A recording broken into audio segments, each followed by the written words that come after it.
Yung po natin ang ating mga noon. Dakilang Diyos, makapangyarihan sa lahat. Kami nagpapasalamat sa umagang ito. Muli kami ay nagtipon upang ikaw ay aming sambahin, papurihan, pasalamatan sa araw na ito. Maraming salamat, Panginoon, sa aming buhay, sa buhay ng bawat isa, Panginoon. Panginoon, alam namin, Panginoon, na ikaw nasa aming buhay ngayon, Panginoon. Salamat sa mga pagpapala, Panginoon. Salamat sa paggalinga, sa pagyakap, pagpapalakas sa bawat isa, Panginoon. Tuwing kami ay dinadaanan ng pagsubok, Panginoon. Alam namin, Panginoon, ikaw ang kumikilos sa buhay ng bawat isa, Panginoon. Maraming salamat sa aming worship service ngayong umaga, Panginoon. Alam namin, Panginoon, na ikaw ang aming nasa kalagitnaan sa oras na ito, Panginoon. Panginoon, tinatas namin ang lahat, maging ang aming magpapaawit, Panginoon, mga worship team, ang worship leader, ang aming pastor, Panginoon. Ikaw ang nasa kalagitnaan po ng aming pagsamba ngayong araw na ito. Maraming salamat, Panginoon, sa aming buhay, sa aming sa iyong pagmamahal sa aming Panginoon. Maraming salamat. Ito'y aming dalangin sa pangalan ni Jesus. Amen.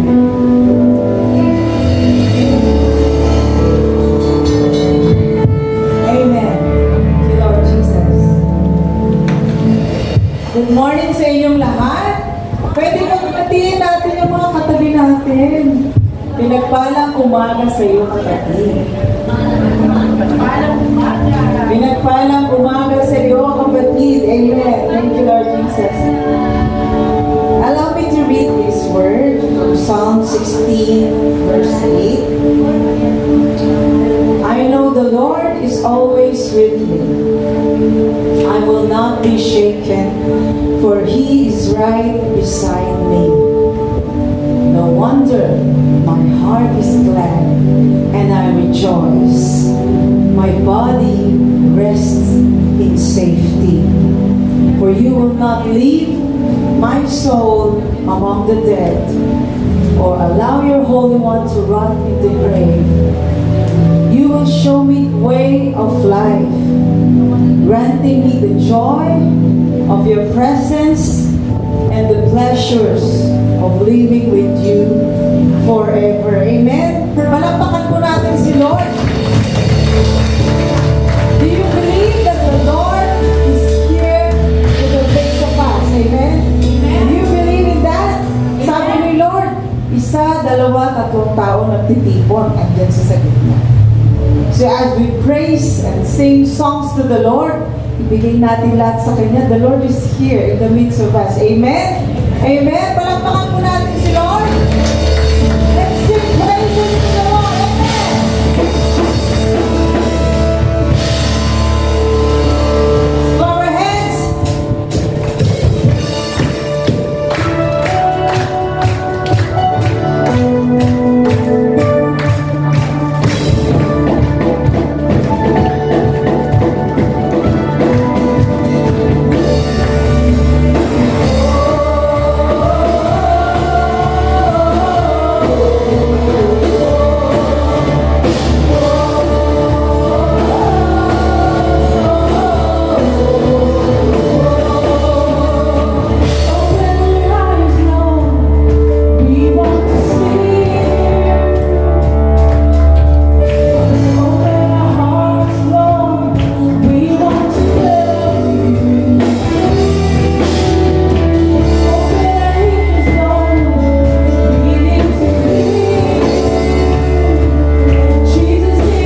this all to you in Jesus' name. Amen. Why don't you close your eyes, speak to God. Lift your hands to Him and speak to Him. I just want to speak the name of Jesus over every heart and every mind.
of Jesus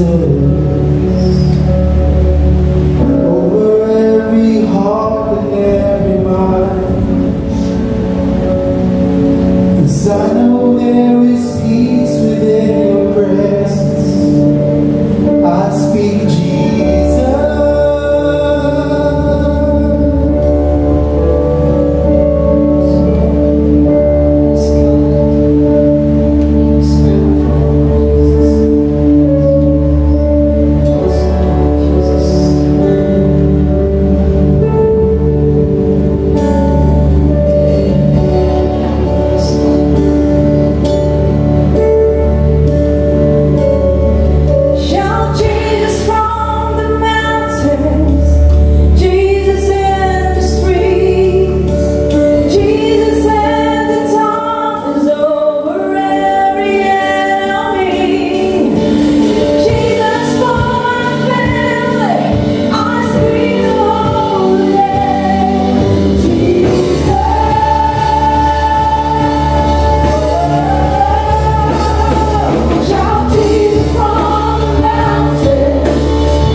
tayo magsitungo.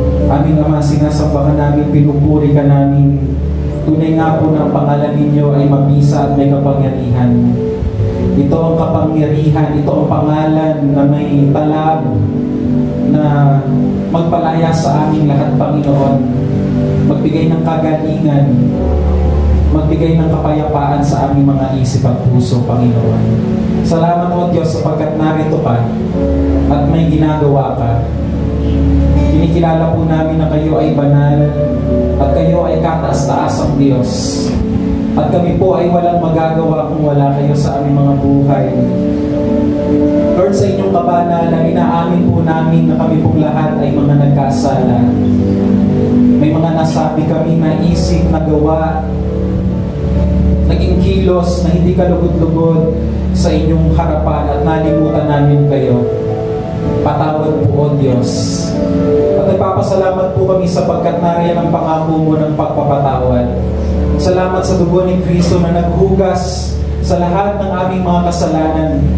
Kaya nakakatindig po kami sa harapan ninyo. Tiwasay ang loob, may kapayapaan sapagkat kaming lahat ay nalinis na. Lord, kung wala po ang pagsama ninyo, hindi po namin maaarok. Hindi po namin mauunawaan ang inyong mga salita. Kaya kayo po ang magbigay sa amin ng tamang puso. Kayo po ang magbigay sa amin ng spiritual na tenga na mauunawaan ang mensahe na inyong bibigay ngayong umagang ito. Bigyan niyo po kami ng kababaang loob na matanggap ang layunin at kalooban ninyo para sa aming mga buhay, para sa aming mga pamilya. And Lord, one more time, we dedicate this worship service to you, to your glory, to your honor, and to your fame alone. This is our prayer in Jesus' name. And everyone will say, Amen. Amen. Palakpakan po natin ang Panginoon. Thank you, Jesus. Taas po natin ang ating mga kanang kamay at sabay-sabay po natin sabihin, ang salita ng Diyos nagliligtas. Ang salita ng Diyos nagpapagaling ng sakit at karamdaman. Ang salita ng Diyos nag-aayos ng buhay. Ang salita ng Diyos nagbibigay ng pag-asa. At ang salita ng Diyos nagpapala. Sabay-sabay po natin sabihin, today I receive the blessings in the Word. Ulitin po natin, today I receive the blessings in the Word. In Jesus' name, Amen. Amen. Bago po tayo magbasa ng mga salita ng Diyos, tumingin po tayo sa ating mga katabi, patiin po natin na Happy Lord's Day. At sabihin din po natin sa Kanya, magwiwika sa iyo ang Panginoon ngayong umaga. And you will be blessed by the Word. Ang ating pong pag-aaralan ngayong umaga ay pagpapatuloy na ating ginawang pag-aaral sa aklat ng Unang Pedro. At ito po ay kinuha natin sa Unang Pedro chapter 3 verses 1 to 7. Hayaan po ninyong basahin ko.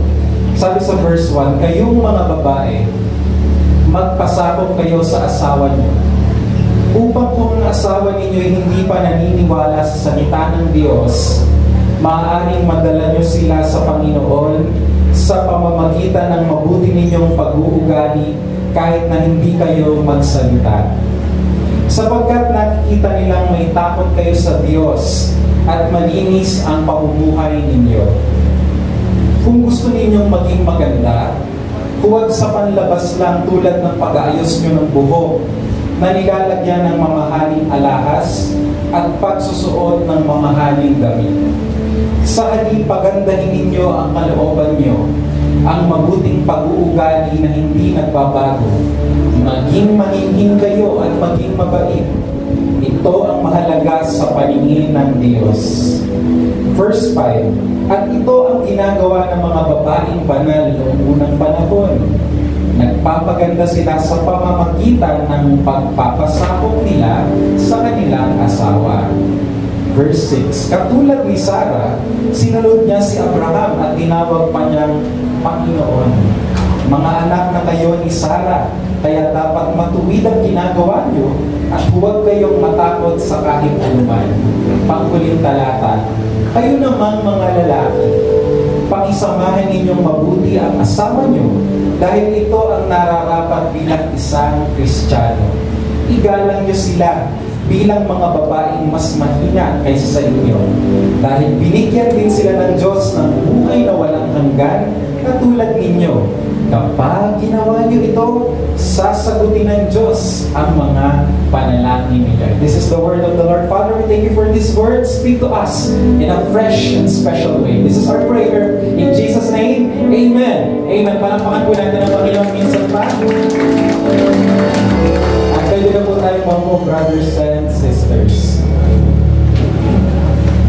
Salamat po sa ating worship team sa talagang napaka-anointed and joyous time of worship. Ang mensahe po na aking ibibigay sa inyo ngayong umaga ay akin pong tinawag na Ladies First. Ito ang pamagat na aking naisip dahil sa mga instructions o pili ni Pedro sa mga may asawa noong unang panahon, una niyang sinabihan ang mga babae bago niya sinabihan ang mga lalaki. Kaya, ladies first.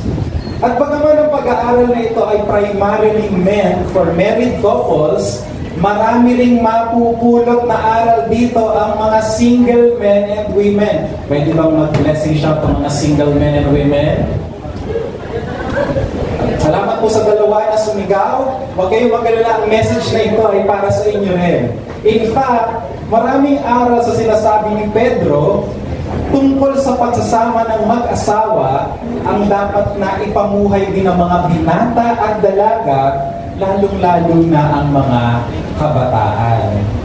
Naalala ko po noong ginagawa natin ang video for our church history noong nagdaang anibersaryo natin. Napakaraming memories po kung paano tayo nagsimula ang nagbalik sa aking alaala. Naalala ko noong bago-bago tayo nagsisimula sa church, hindi pa noon uso ang LED wall o projector. Alam niyo ba kung anong gamit natin kapag kailangan natin ng lyrics sa harapan? Ang gamit po natin ay likod ng kalendaryong puti.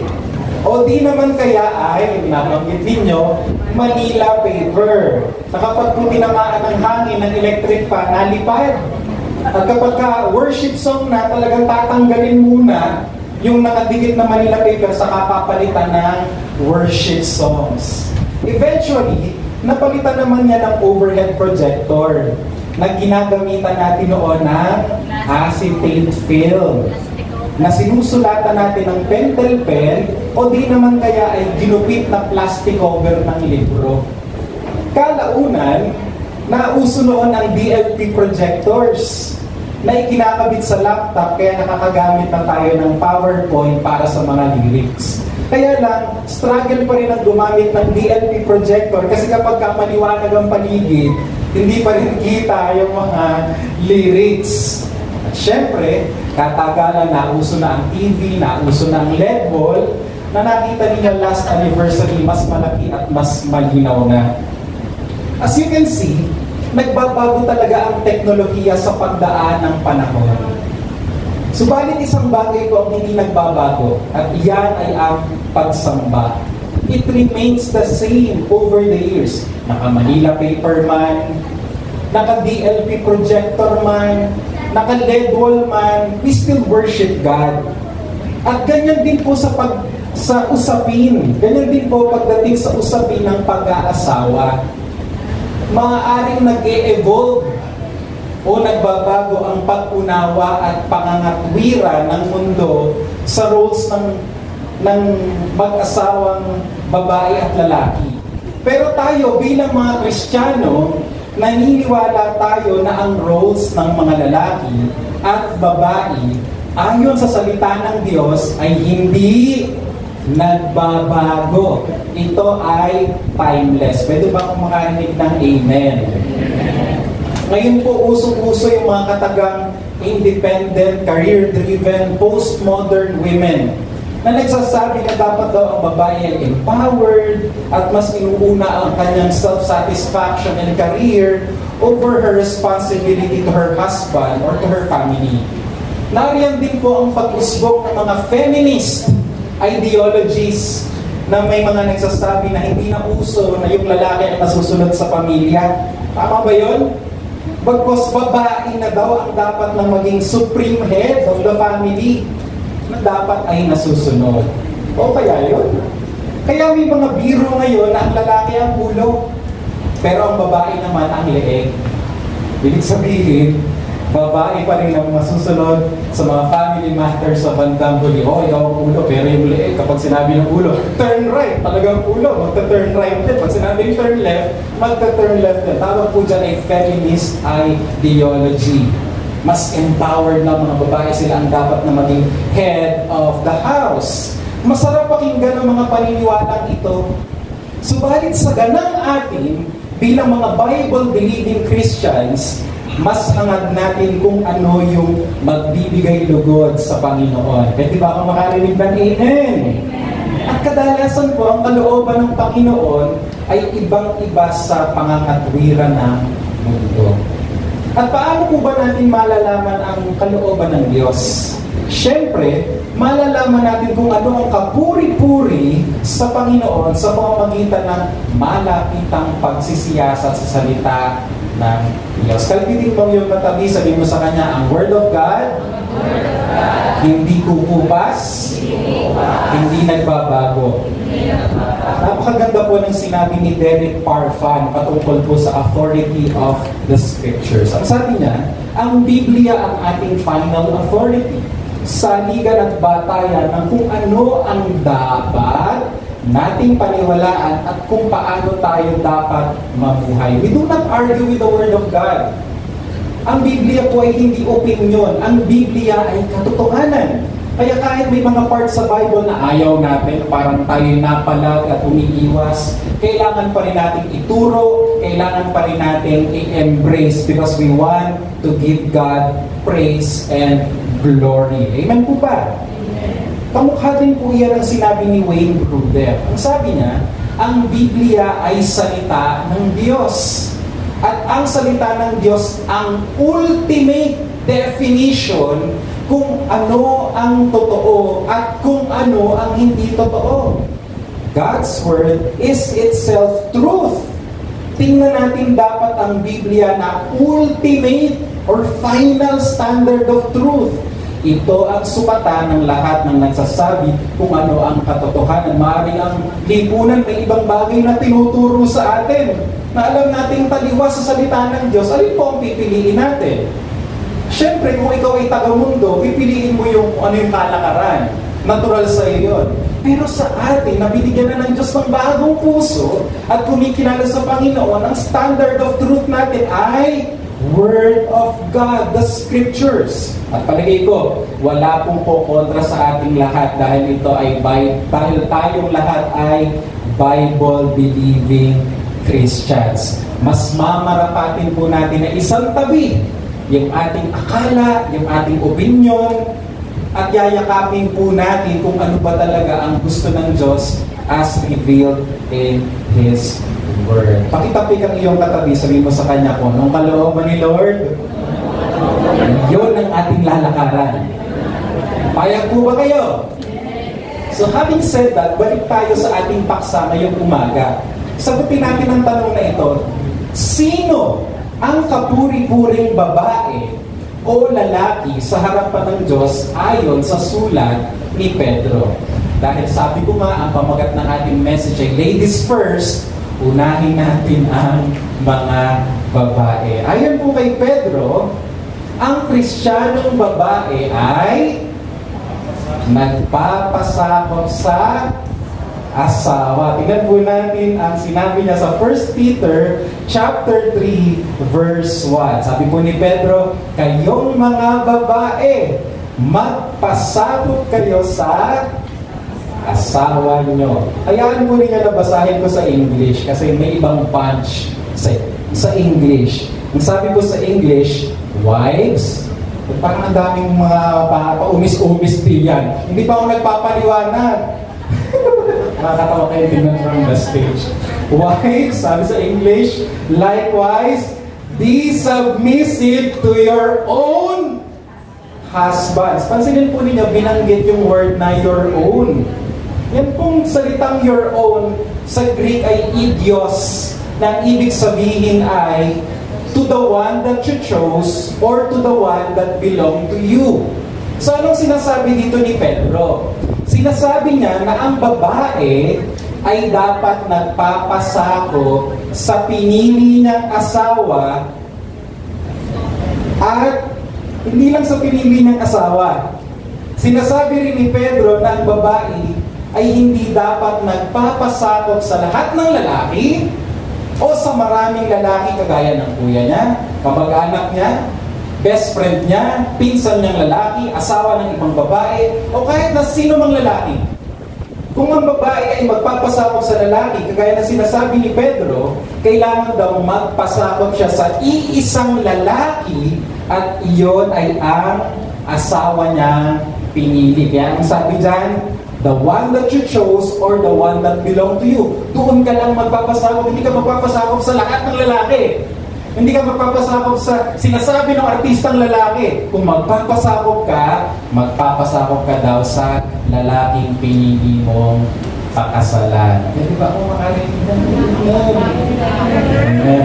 mas may ng mga lalaki Kaya, mas matimbang ang opinyon ng asawa mo kaysa sa opinyon ng asawa ng iba. Mas matimbang ang opinyon ng asawa mo kaysa sa opinyon ni Boy Abunda o ng kahit na sinong artista. Sa kanya ka magpapasakop at hindi sa iba. Iyan pala ang kalugot-lugot at kapuri-puri sa Diyos. Balikan po natin ang sinabi sa English. Wives, likewise, be submissive to your husbands. Binanggit po dyan yung words na be submissive. Sa Greek po ay hupotaso. Na ang ibig sabihin ay to come under someone or something or an authority with willingness. Ibig sabihin, it is a choice. This is not forced dominance or men forcing submission to woman. Dito sinasabi ni Pedro na ikaw ay nagpapasakop sa asawang lalaki hindi dahil pinilit ka niya, dahil tinakot ka niya.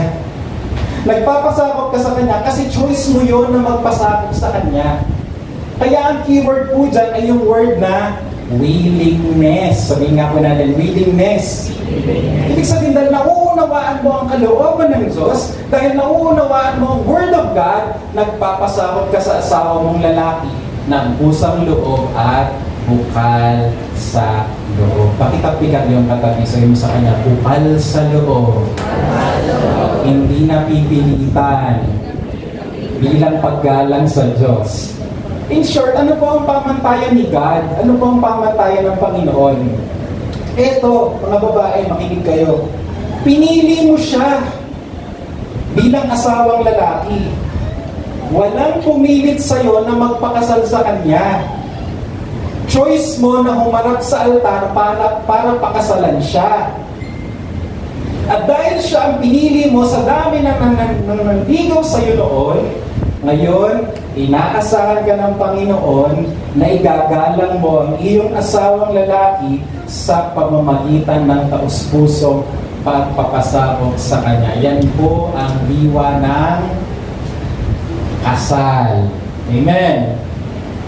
Kaya po may lesson dito, hindi lang para sa mga married couples, may lesson din sa mga singles. Sa lahat po ng singles, isa pa nga, malakas na blessing shout. Oy, Sister Leia, hindi ka single. Sino pa Leia? Si Sister Leia, Sister Leia. Biro lang kapatid. Okay. May lesson din po dito para sa mga taong single, lalo sa mga dalaga. Ang prinsipyo po ito, kung pipili ka ng asawang lalaki, piliin mo yung sa tingin mo ay willing kang magpasakop. Huwag kang pipili kasi napugian ka lang. Piliin mo yung tao na alam mo, pagkasal na kayo, magpapasakop ka ng taos sa puso. Kasi pagkasal na kayo, yung pala hindi ka naman willing magpasakop sa kanya, aba, mahihirapan kang tuparin ito, yung instruction ng Word of God. Kaya hindi po pala kapuri-puri kay Lord yung mga ganitong kaisipan ng mundo, ano? Bakit ako magpapasakop dyan? Mas aral ako. mas edukado ako, mas wais ako. Eh bakit mo pa siya pinakasalan? Kasi sa Kristiyanong kasal, nagpapakasal ka para magpasakal. Hindi, joke lang po. Sa Kristiyanong kasal, nagpapakasal ka kasi handa ka ng magpasakop sa isang lalaki. At iyon ay yung napangasawa mo ngayon. Isang malakas na amen. Wala nang nag-amen. Amen. O, balikan natin ang kumpletong pagbabasa ng verse 1. Pati na rin ang verse 2. By the way, aminin ko po sa inyo, ang hirap magturo ng ganito. Ako'y nangangatal minsan ng tuhod. Kasi hindi ako sanay magturo ng mga commands. Balikan niyo po yung mga pinagpipreach ko 5 years ago, 10 years ago, parang puro love of God, grace of God, God loves you. Pero yung magturo ng ganitong commands, talaga po na ayaw nilang hawakan ng aking dibdib, kakabog-kabog. At minsan po, tatayo ako sa harapan ng mga tao, Lord, kayo nang bahala kung may tamaan, kung may magalit. Lord, bahala na po kayo. Basta wag ang sinasabi ng Word of God, ituturo natin. Amen! Kaya nga, blessings in the Word. At hindi po tayo selective sa sinasabi ng Word of God. Kung anong full truth, ay sinisika po natin ituro. Pwede po ba ako makarinig ng amen? Balikan natin ang verse 1 and verse 2. Kayong mga babae, magpasakop kayo sa asawa nyo. Upang kung ang asawa ninyo hindi pa naniniwala sa salita ng Diyos, maaaring madala nyo sila sa Panginoon sa pamamagitan ng mabuti ninyong pag-uugali, kahit na hindi kayo magsalita. Sapagkat nakikita nilang may takot kayo sa Diyos at malinis ang pamumuhay ninyo. So ang pangunahing dahilan daw kung bakit ka nagpapasakop sa iyong asawang lalaki ay upang madala siya sa Panginoon. May mga Kristiyanong babae kasi noong araw na ang napangasawa nila hindi pa Kristiyano. Sinasabi ni Pedro, sa pamamagitan daw ng pagpapasakop ng babae, mabuti nilang pag-uugali at pagsasalita, nagdadala nila ang kanilang asawa sa Panginoon. So yun po pala ang purpose ng pagpapasakop. Para yung asawa mo, kung hindi pa siya fully transformed, may mga bisyo pa, hindi pa kumikilala kay Lord, madadala mo sa Panginoon kasi pinapakita mo sa Kanya na binago ka na ng Diyos. Amen! So, ibig sabihin, kahit napasaway pala ang asawa mo, kahit pasaway ang asawa mo, sikapin mo pa rin igalang siya, sikapin mo pa rin magpasakop sa kanya. Nababasa ko yung mukha ng mga tatay, parang sinasabi nila, preach it. Kasi sa pamamagitan daw niya, natatawa kayo ni friend. Kasi sa pamamagitan nito ay mababago mo siya. Pwede ba ako makarinig ng iyong Wilfred, tumabi ka nga, tiko. Natawa yung Wilfred, may tsura. Okay. So, ang ganda po ng sinabi ng IDP Bible Background Commentary on New Testament tungkol dito. Ito po yung dahilan kung bakit sinulat ito ni Pedro. I-translate ko po sa Tagalog. Ang Kristyanismo ay mabilis na lumaganap noon ng mas mabilis sa mga kababaihan kaysa sa mga kalalakihan. Kapag kasi sumapi ang isang lalaki sa isang bagong relihiyon noong araw, maaaring mawalan siya ng good standing sa lipunan. Noong araw, inaasahan sa Greek and Roman culture na ang babae ay nagpapasakop sa asawang lalaki. Kasali na dito yung pagiging loyal nila sa religion ng kanilang asawang lalaki. Pinahamak at pinupulaan noon ang umaanig sa mga bago at minoryang relihiyon kagaya ng Kristyanismo. Kaya yung mga babae hindi na sumasamba sa mga Diyos at Diyos-Diyosan ng kanilang kultura ay inaakusahan noon ng atheism o mga taong hindi daw naniniwala sa Diyos. Kaya, nalalagay noon sa alangan ng sitwasyon ng mga asawang babae na naging Kristiyano, lalo na yung mga asawa, may mga asawa na hindi pa Kristiyano. Kaya upang mabawas-bawasan ang tensyon sa pagsasama nila bilang mag-asawa at upang maibsan din ang puot ng lipunan sa mga Kristiyano, sinabihan ni Pedro ang mga asawang babae na igalang ang kanilang mga asawang lalaki sa pamamagitan ng pagpapasakop sa kanila. Sinabihan din ni Pedro ang mga babae na mas piliing manahimik at ipakita ang kanilang malinis na pamumuhay. Sa ganoong paraan, mababago nila ang kanilang mga asawang lalaki at madadala sa Kristyanismo. At ito pong sinasabi ni Pedro, kailangan pa rin sa ating panahon. Pwede ba ako makarinig ng amen? Bilang Kristiyano, naniniwala tayo na magdadala ng mga babae ang kanilang mga asawa sa malalim na pakikipag-ugnayan sa Diyos kung sila ay mahinahon, mababa, at may paggalang sa kanilang asawa lalaki. Amen. Verses 3 and 4, sabi dito, kung gusto ninyong maging maganda, o sino dito gusto maging maganda? Taas ang kamay! Pinaganda na daw. Ito po ang beauty secrets na tinuturo ng Bible. O, makinig kayo. Kasama dito mga dalaga ha, hindi lang mga asawang babae. Kung gusto ninyong maging maganda, huwag sa panlabas lang tulad ng pag-aayos nyo ng buhok na nilalagyan ng mamahaling alahas at pagsusuot ng mamahaling damit. Sa halip, pagandahin ninyo ang kalooban nyo, ang mabuting pag-uugali na hindi nagbabago. Maging mahihin kayo at maging mabait. Ito ang mahalaga sa paningin ng Diyos. So sa verses na ito, makikita natin yung beauty secrets na ipinapayo ng Diyos. Hindi po ito opinion ni Vicky Bello. Ito po ay opinion, hindi rin opinion ng Diyos. Ito po ay turo ng Diyos. Ang tunay daw na maganda ay hindi yung pinakamaganda ang pagkakaplansya ng buhok. Yung may mamahaling alahas at may pinakamamahaling damit. Yan po kasi ang standards ng mundo. Kung sino ang Instagrammable, ang itsura, siya ang pinakamaganda. Hindi daw yan ang tinitingnan ng Diyos.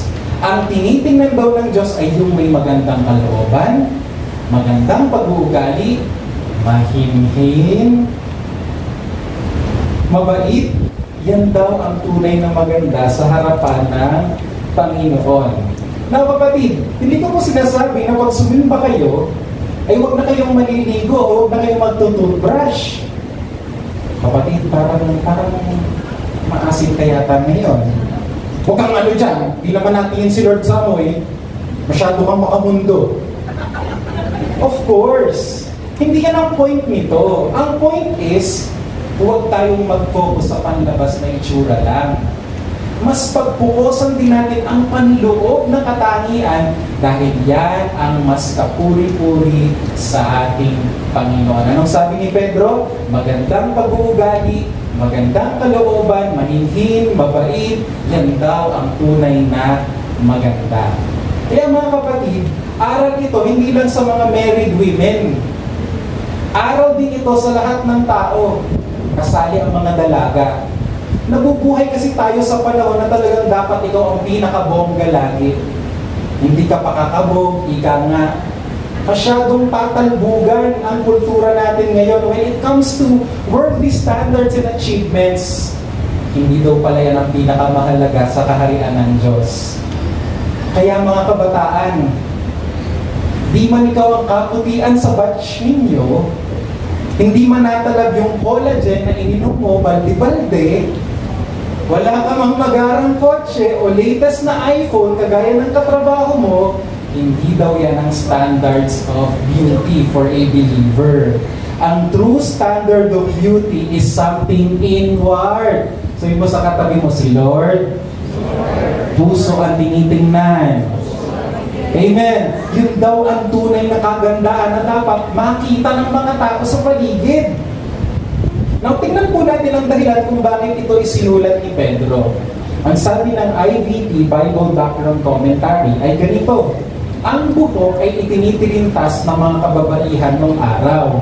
Ang mga babaeng may kaya sa buhay ay nagsisikap noon na makasunod sa pinakabago at mamahaling fashion.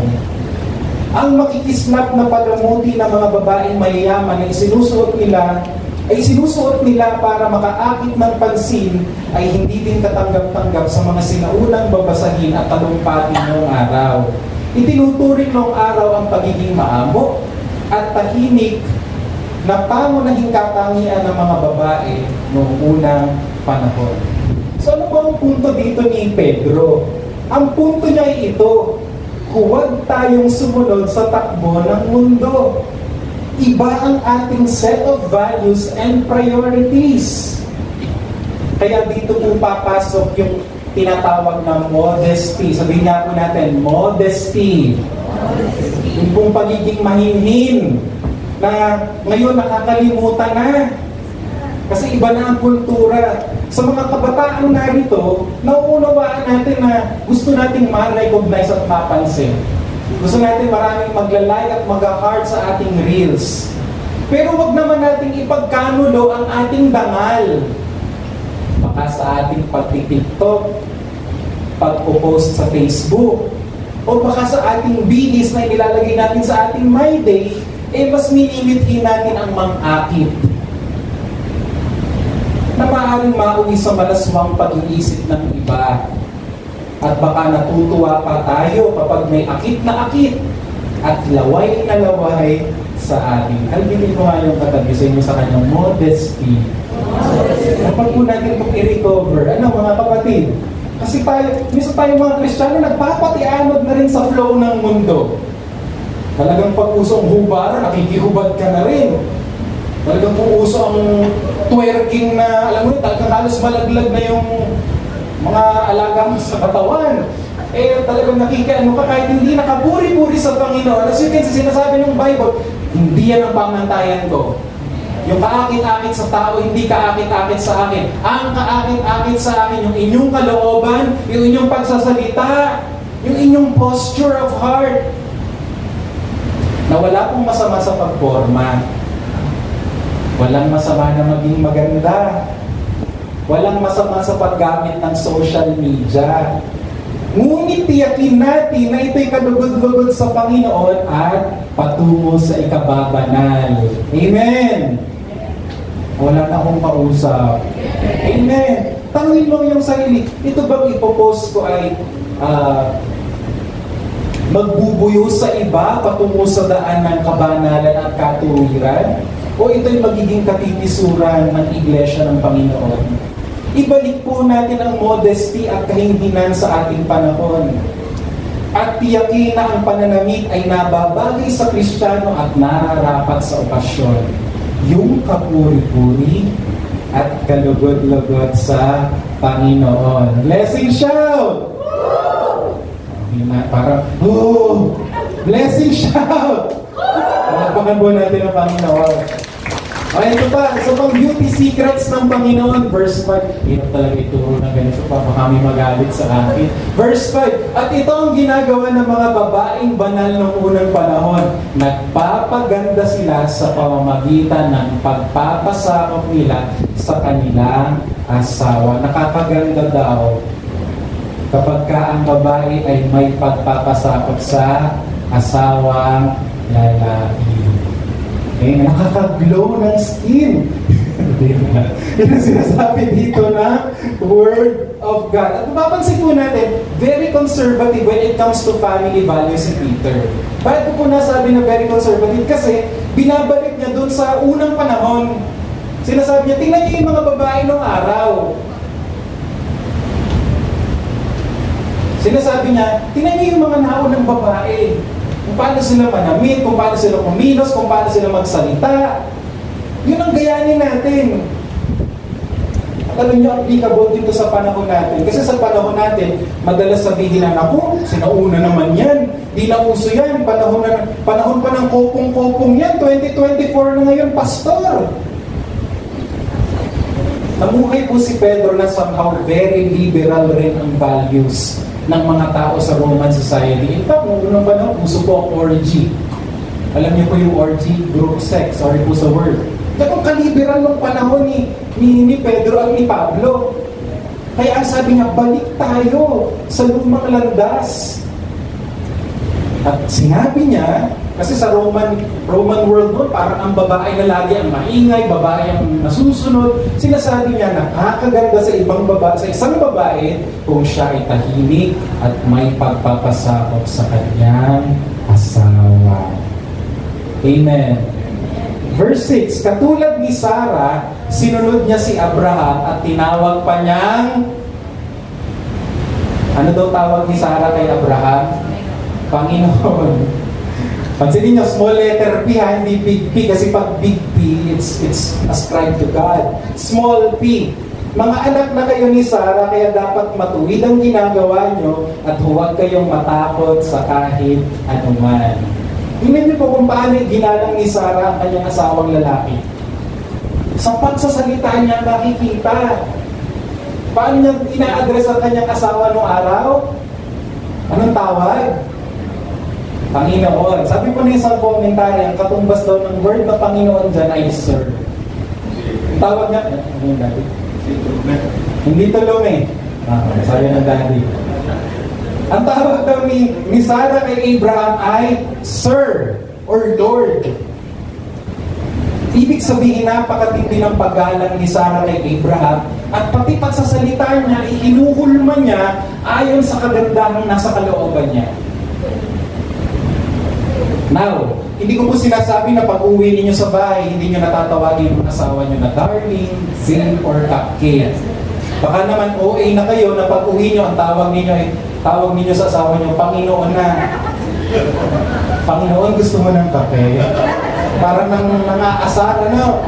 Panginoon, tara, shopping. Hindi ganon. Anong point dito sa pagsasalita makikita? It's a posture of the heart. Ito ilagay ng puso. Makikita ito sa pakikitungo at pakikipag-usap mo sa iyong asawa lalaki. Amen. Amen. Lahat po ng babae, lagay ang kamay sa bibig. Dali. At sabihin ko, Lord, ang bibig na ito, Jesus is Lord. Si Lord ang masusunod sa bibig na ito. Amen. Baka naman binabara-bara at pinapahiya mo ang asawa mong lalaki sa karamihan at tinig pa ng kapitbahay.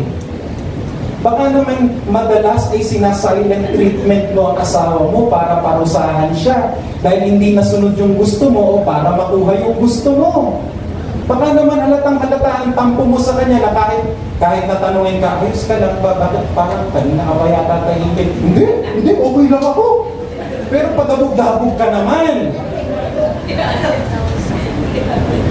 Naalala ko po yung payo sa aming mag-asawa ni Bishop F.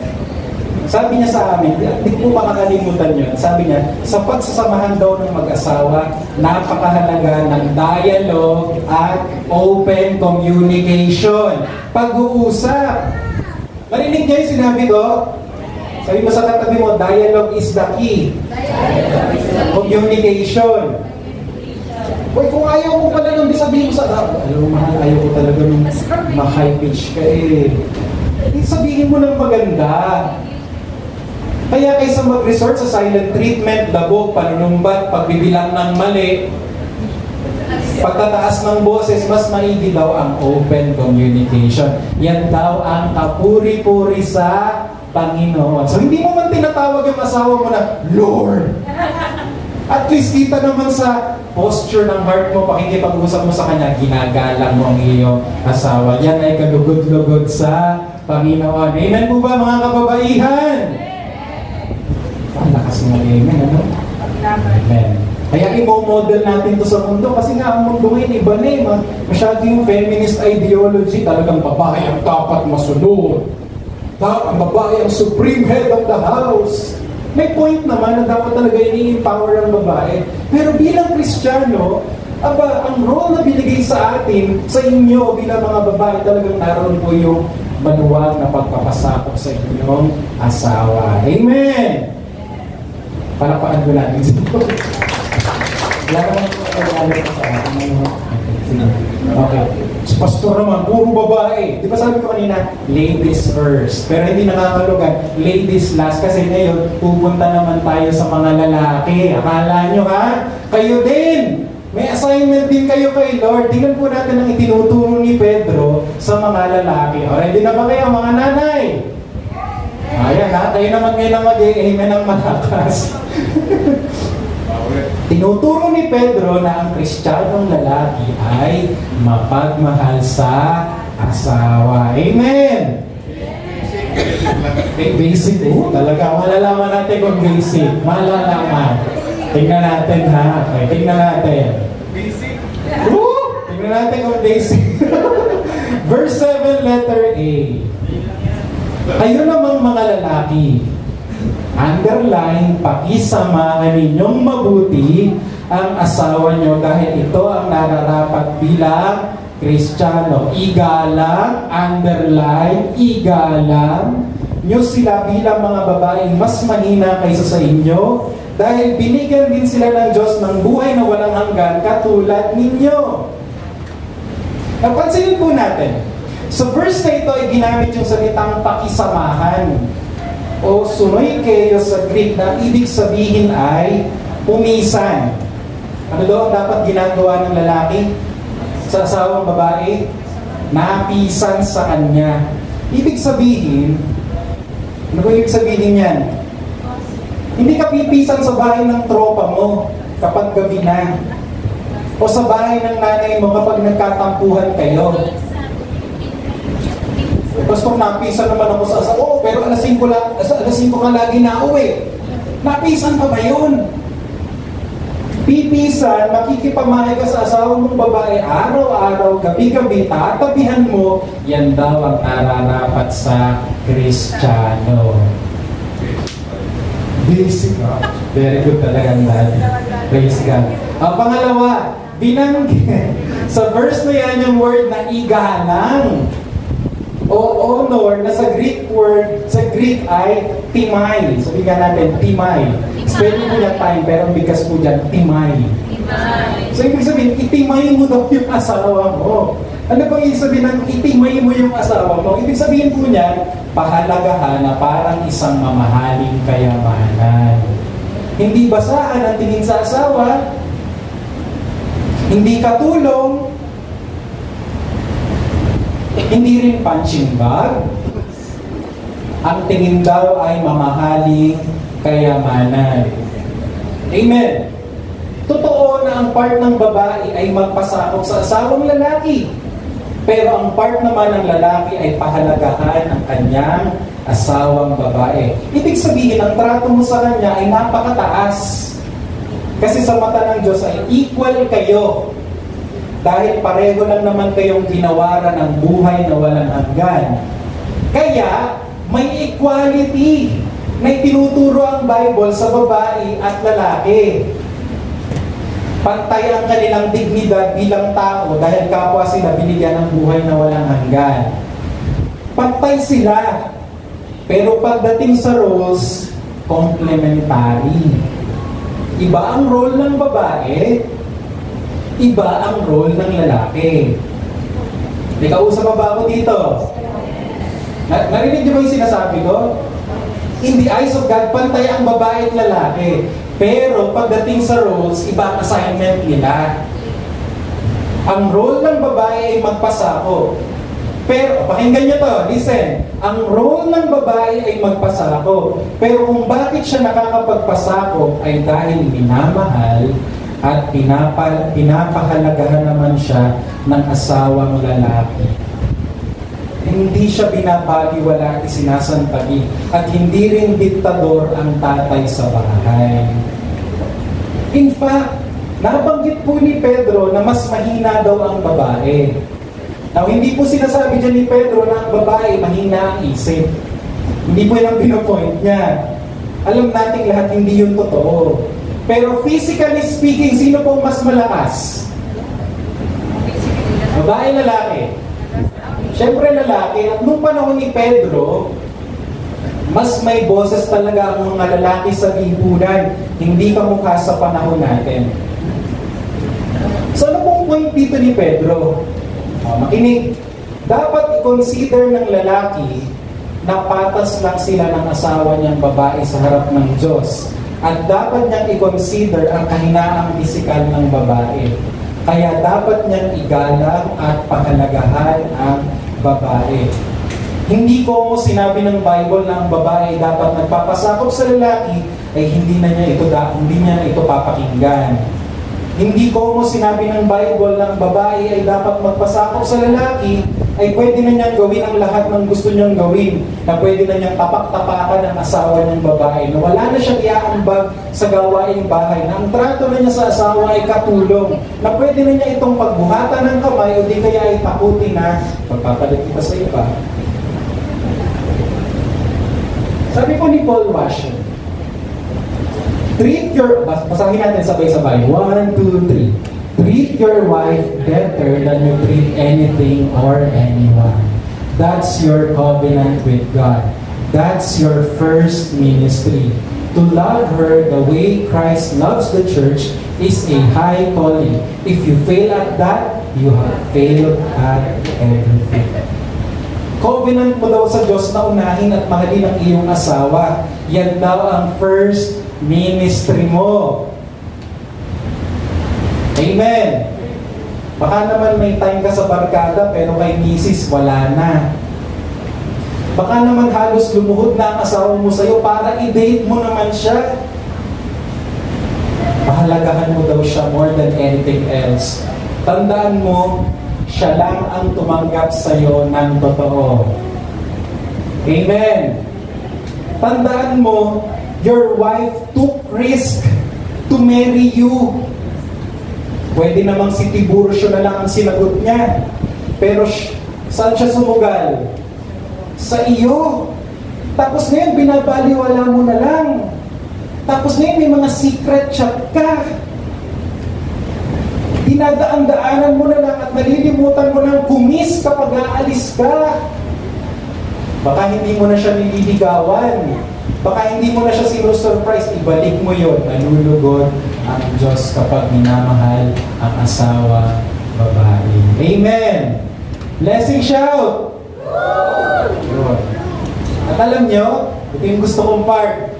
May reward kapag minamahal mo ang asawa mo. Sabi po ng letter B ay ganito. Kapag ginawa niyo ito, sasagutin ng Diyos ang mga panalangin ninyo. Mga tatay, sino gusto ng answered prayer? Taas ang kamay. Sinasabi po ng Word of God, kung gusto daw natin ng answered prayer, abang mahalin mo yung asawa mo. Kaya hindi po totoo na laging yes ang sagot ni Lord sa prayer. Na basta may strong faith ka, yes agad. Hindi po. Minsan ang sagot ni Lord sa prayer ay hindi yes. Minsan ay wait. Minsan din ay no. No, kasi may mga bagay na gusto ng Panginoon na baguhin mo muna sa buhay mo. At sa usapin ng pag-aasawa, kapag malupit ka sa asawa mo, nagiging hadlang daw yan para hindi sagutin ng Diyos ang iyong prayers. Kaya kapatid, kamusta ang pakikitungo mo sa iyong asawa? Minamahal mo ba siya? Are you sweet to her? Ang asawa, minamahal, hindi tinitiis. Amen? Alam niyo, meron pong mag-asawa na nag-away sa harapan ko. Don't worry, taga-ibang church to, pero kaibigan ko. Nagulat ako. Sabi ng asawa ng lalaki, anong magagawa ko? I'm stuck with you forever. Parang linga ng star cinema. Don't say that to your wife. Dinig ng Diyos. Sabi mo sa asawa mong lalaki, dinig ni Lord.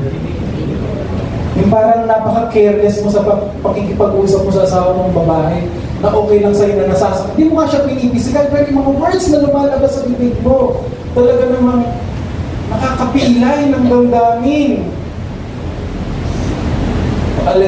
Akala mo wala-wala lang yun, natatandaan pala ng Panginoon. Amen. Mamaya mag-sorry kayo sa mga asawa nyo, ha? At higit sa lahat, mag-sorry tayo sa Panginoon, mag-repent, kasi hindi natin minahal ng lubos-lubos ang ating mga asawa. Amen? Brother Ian, Ian Puso. Binata ka pa, and amen, brother, marami ka na yata. Si Brother Patrick yung tinutuloy ko, hindi ka, huwag kang tango dyan. Si Patrick. Ha? Si Basti. Gayong siya mo si Basti, gayong hindi naman ikaw ang kausap ko, si Patrick. Now, balik po tayo sa verse 1. Ang sabi, Wives, likewise, be submissive to your own husbands. Pansinin po natin yung salitang likewise. Ang ibig sabihin po ng likewise ay, ganoon din naman. In the same way, ganoon din naman. Ibig sabihin, yung nagbubuyo sa atin na magkaroon ng tamang relasyon sa ating mga asawa ay iyong bagay na nagbubuyo din sa katuruan ni Pedro na dapat ang alipin ay nagpapasakop sa kanyang amo. Naalala yung pagtuturo natin na yung alipin dapat ginagalang ang amo niya.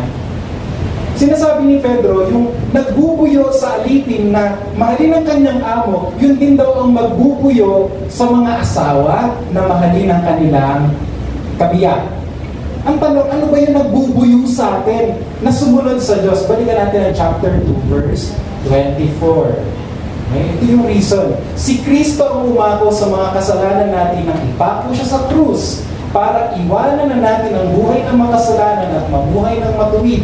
Dahil sa mga sugat niya, gumaling tayo. In short, kaya tayo sumusunod kay Lord, kaya natin minamahal yung asawa natin kasi niligtas na tayo ni Kristo.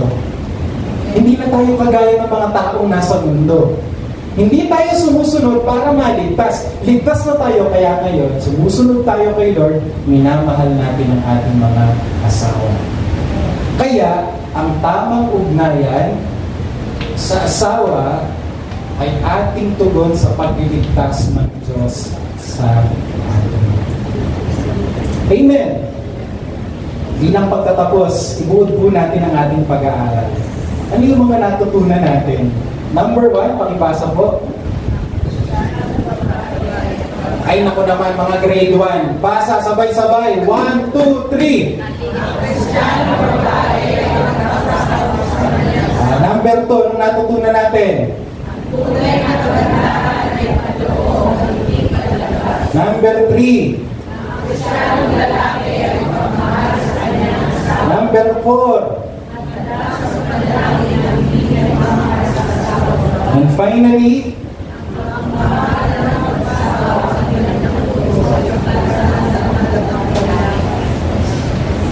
nawa po ay pagpalain din ng Panginoon sa mensahe na ating napakinggan. Tayo ay magkakaroon ng time of prayer. Brother Caleb, kung katabi mo yung asawa mo, or kung nandito yung asawa mo pero nasa likod pakitawag, then we will have time of prayer. Kung sakaling wala ang asawa mo at yung katabi mo ay wala din kasama, kahit siya po ang inyong prayer partner, I want you to pray for one another.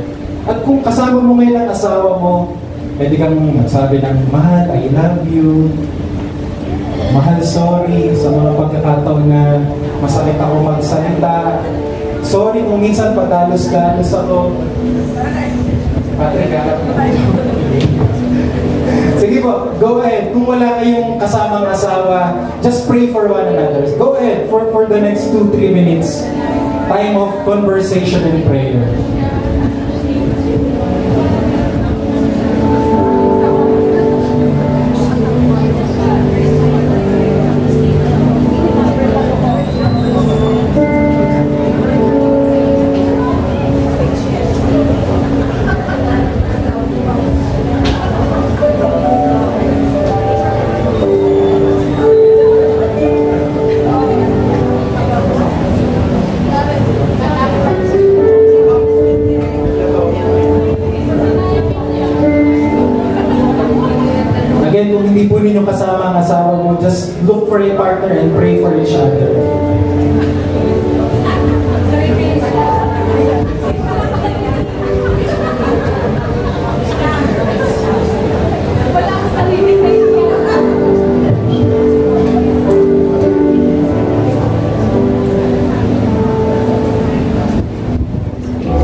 carefully, brothers and sisters. We have an enemy na hindi po natin nakikita, na gustong palitan ang kahulugan ng family. Dami-daming ideas, alternative ideas about family ngayon. At itong kalaban natin gusto pong sirain ang institusyon ng kasal. Itong kalaban natin gustong sirain ang pagsasamahan ng mag-asawa. Gagawa siya ng paraan para maging marupok ang pagsasama ninyo. But today, this work of the evil one is exposed. Amen. Because we are rooted in Christ, matatag ang Kristiyanong pagsasamahan. Lift your heads, church. Father, we rebuke the work of the evil one. Every scheme and every plan of the devil to destroy every family, we rebuke it. We expose it in the name of Jesus. Protect every family. Restore every family. Preserve every family, O God.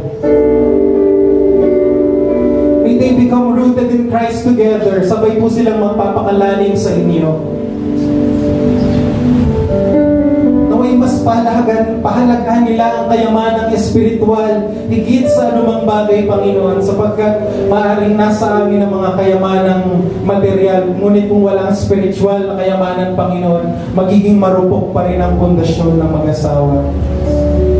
So God, I only ask that you will create a hunger sa kanilang mga puso na makakilala ka pa at magpakalalim sa inyong mga salita, Panginoon. Lord, I pray that you will heal every broken relationship, every broken heart and emotion, Lord. Nasugatang damdamin, Panginoon. Lord, pag-isahin mo sila.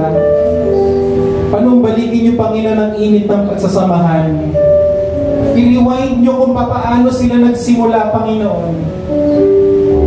Pabalikin niyo po ang tamis ng kanilang pagsasamahan. At Lord, sa lahat po ng singles na narito, mga kabataan at ganoon rin sa mga balo na narito, Panginoon, naway ikaw ang kanilang maging sweetheart, Panginoon. Ibigin niyo sila, Panginoon. Pamalas niyo ang inyong pagsama sa kanila, Panginoon. Tanggalin niyo ang kalungkutan sa kanila.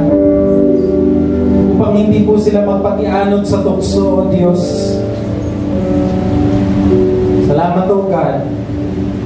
Lord, we declare that the families in this church are under the rule and reign of Jesus Christ. Salamat po, Panginoon. Ito po ang aming dalangin sa ngalan ni Jesus. Amen. Amen.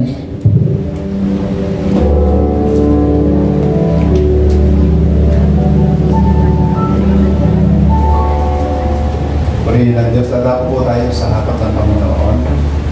Pinawaran niyong buksan o yung handa ang pagkakulong sa ating tanan.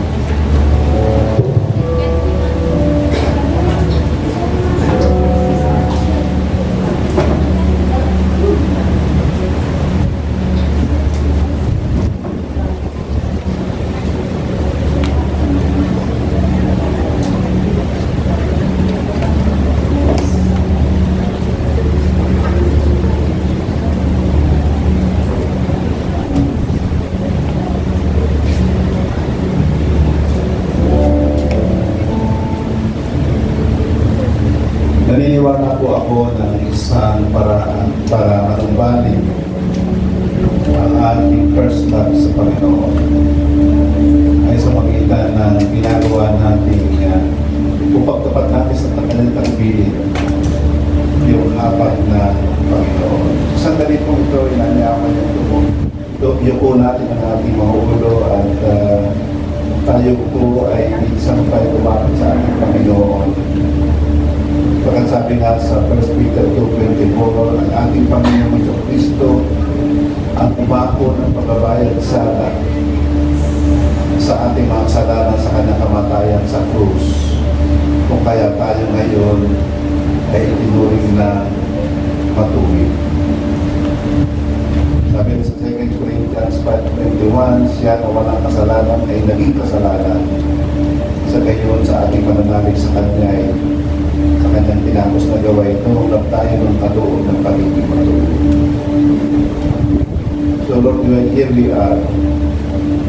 lumalapit po kami sa iyo, humihingi kami ng tawad sa aming mga pagkukulang, maging sa aming mga may asawa, sa aming mga kabiyak, may mga bagay kami naibaglit na maaaring nagkabatik ang aming relasyon, patawad po. Pagkat hindi kami nakasunod sa iyong panuntunan sa bilang mag-asawa. So Lord, again, natin po kami. Salamat sa iyong mga salita na ikaw ay bukas ang puso, ang iyong mga kamay at tanggapin kami. You are right for it, just as we confess our sins to you. Ikaw ay you are right for it, just and forgive us. You cleanse us from our unrighteousness. Thank you, Lord. Thank you, Lord. Samahan po kami na kami makapabuhay na nakatuwid. In Jesus' name, amen. Nagabi po natin ang simbolo na kanyang katawan at tinagkanatan tayo.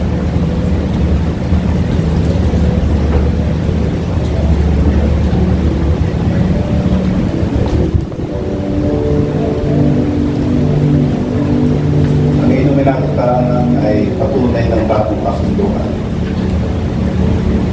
Kasi po ang ating pamagitan. Ating kaligtasan ay sa Kanya lang. Hindi sa magitan ng ating mabuting gawa. He is our everlasting mediator with the Father. Napubuo ang Kanyang dugo. So that as we believe in Him, we are freely forgiven. In Jesus' name, amen. Nakalimutan. Parapakan natin ang Panginoon.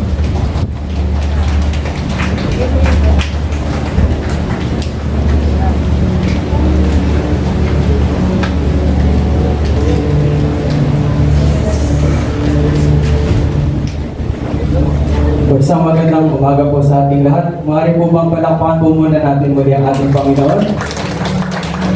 Amen. Thank you po, Pastor Joshua, for the wonderful word na ibinahagi niyo po sa aming lahat.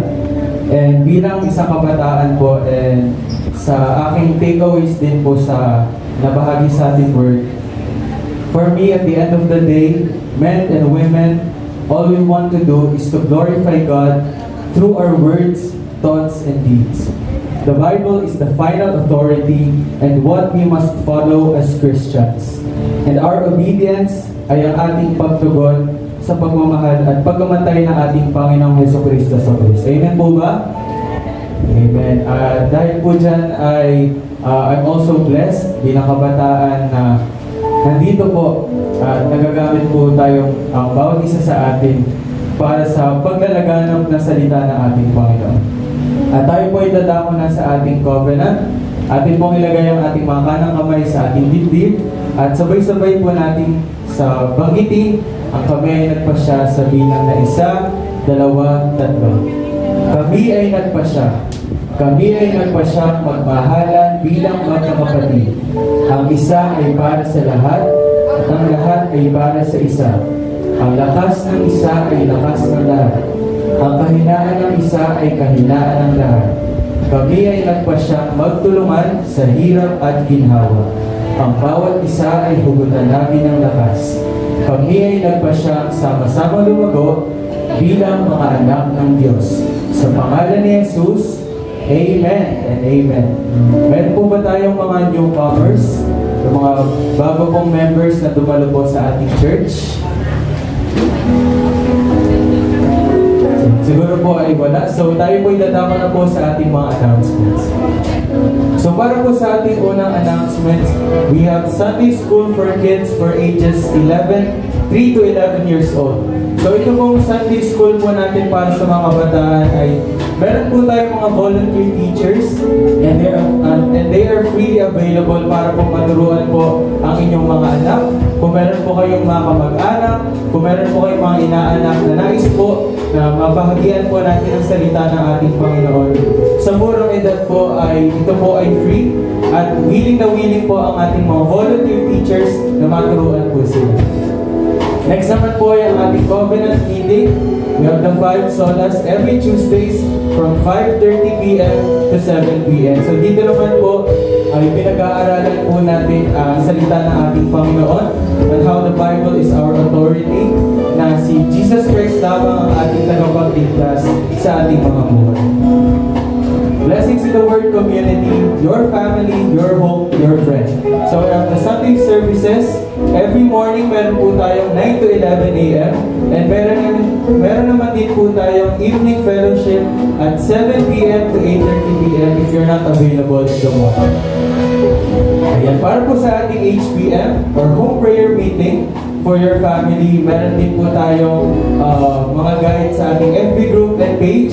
At dito po sa ating HPM or home prayer meeting, ay ini-invite po natin ang bawat family na maging rooted in Christ, not just for this year, but also for the rest of our lives as followers of Jesus Christ. Dahil we advocate that every family in this church ay mas maging malapit pa sa ating Panginoon. Ayan po, praise and worship team is in need of instrumentalist, keyboardist, bassist, lead guitarist, and drummer. So if you're interested, fill out the form at the registration table. So one of the keys po na pwede po natin ibigay sa ating Panginoon ay ang talento natin. So we encourage, lalo na po yung mga kabataan, if meron po kayong talento sa pag-awit, sa pagtugtog, or sa kayo pag-MC, ay we encourage you na magpagamit sa ating Panginoon para sa kanyang kadakilaan. So, yun po. Tapos na po ang ating announcements. At tatama na po tayo sa exhortation today. May we call on Sister Rosie po para po sa ating exhortation today.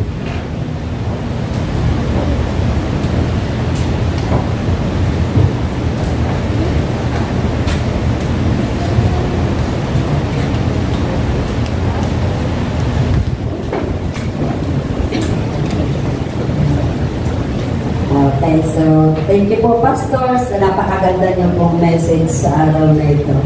Sayang nga lang, wala nang partner ko. Okay, so tayo po itadako na po sa ating pinaka-exciting part ng ating pong pag-aaral sa araw na ito. Ito po ay ang ating giving at ako po ay mag-share po sa inyo ng isang verse from the Bible.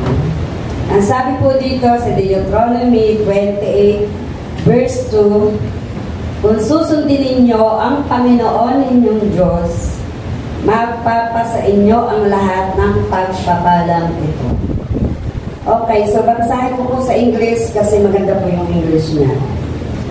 All these blessings will come upon you and accompany you if you obey the Lord your God. So yun daw po lahat ng blessings ay mapapasa atin at lagi natin kasama ang lahat ng pagpapala, pero meron po doon sinasabi na if. And ano po yung if? If you obey the Lord our God. Okay, so ang pagpapala daw po pala ay mapapasa atin kung tayo po ay susunod. So ang tanong po, how much we want to obey our God? Tignan po natin sa verse sa Malakay 3:10. Ang sinasabi po dito, dalhin ninyo ng buo ang inyong mga ikapo sa bodega ng templo upang may pagkain sa aking templo. At kapag ginawa ninyo ito, bibigyan ko kayo ng ulan at ibubuhos ko ang sobra-sobrang pagpapala. At ang sinasabi din po sa Matthew 6:33, seek in first, hanapin daw po natin ang kaharian at ang katuwiran ng Diyos, at ang lahat po ng pagpapala ay ibibigay niya sa atin. So, kinakailangan po natin, tayo po doon sa ating po mga verse na sinabi, ay nagsasabing, if you obey God, blessings will come to you. And alam niyo po ba mga kapatid, giving is an act of obedience. Isa po ito sa pagsunod. Alam niyo po ba, giving our full tithes to the Lord and giving our love gift to the church is showing how we want to obey God's word. Amen po ba? Amen? Can I hear an amen? Okay. Kasi sinasabi po talaga ito sa Bible. And it was written in the Bible, katulad nga po yung sinabi ko sa Malakay 3:10. Hindi po ito sinabi lang ng ating pastor or sinabi ng ating elder na tayo po ay may bigay. Kundi ito po ay totoong nasa Bible. At sa pamamagitan po na ating pagbibigay, ito po yung paraan ng pagpapalaganap ng God's Kingdom. Sino po dito yung umattend ng anniversary last Sunday? Siguro po umattend na lahat. Amen po ba? Nakita niyo po ba yung dami ng tao? Nakita niyo po ba kung gaano po tayo karami nung araw ng ating anniversary? Alam niyo po ba na yan ay bunga ng ating pagbibigay? Yan pong ating mga ibinibigay ay ginagamit po ng ating mga manggagawa upang ang mga kapatiro natin na hindi nakakarinig ay naaabot ng salita ng Diyos. At sa pamamagitan po ng paghahayo natin ng salita ng Diyos, marami po tayong mga kapatid na nakakilala sa ating Panginoon at naghangad na makarinig ng kanyang mga salita. Kaya po mga kapatid, sa ating pong pagbibigay, wala pong mawawala sa atin. Ito po ay lalong ang pagpapala, ang ipagkakaloob sa atin ng ating Panginoon, kasi po yun po ang kanyang pangako sa atin. Pero kinakailangan lang po natin na sundin po natin kung ano po yung kanyang iniuutos upang tayo ay kanyang pagpalain. At kinakailangan po ipakita natin ang ating pag-obey. At sinasabi ko nga po, giving is an act of obedience. Amen? Amen. So, ihanda na po natin ang lahat ng ating kaloob-handog at tayo po ay mananalangin. Father in heaven, salamat sa lahat ng pagpapala. Narito po kami, patuloy na lumalapit at nagpapakumbaba.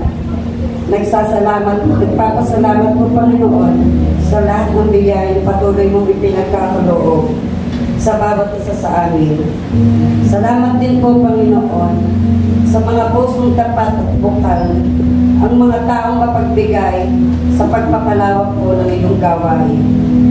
Patuloy mo po kami i-bless at patuloy mo po pagpalain ang gawa ng aming mga kamay at turuan mo po kaming maging laging tapat sa inyo. Panginoon, ito po ay aming dalangin sa banal na pangalan ng iyong anak na si Jesus. Magbigay po tayo ng may kaganap.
grace of the Lord Jesus, the fellowship of the Spirit be with you all. And may the Lord enable you to be rooted in Christ all the days of your lives. In Jesus' name we pray.